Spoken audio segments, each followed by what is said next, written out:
For Escape Pact, I was like looking into the social and political construction of desire. Not to think of desire as something that's missing or something that is repressed, but rather as a social production in that sense. So I'm also very kind of interested and concerned with gender codes and in which way we perform those, or the power of performance within gender codes and its possibility to transform from one to another or find different moments in between. And in relation to this, I was looking into a larger research on objects that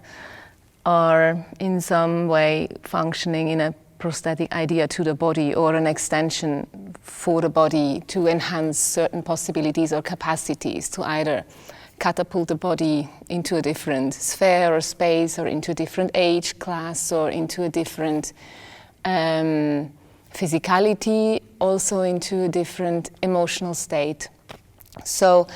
there is on the one hand a research on objects that figure on stage and a research on bodies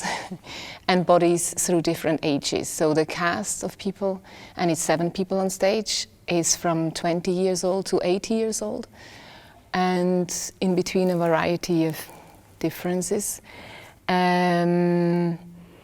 We were looking for extensions of the body that in some way relate to the questions of gender construction, so like integrating material into your body, such as padded possibilities to change the physicality, or these air tracks, for example, in order to catapult the body or make it lighter or make it youthful by its possibility to move easier, let's say, and deal less with the reduction of your own physical cage in which you basically think that you are trapped. And so there is like different type of objects that relate to questions of how can I explain that? Like uncovering and discovering, and also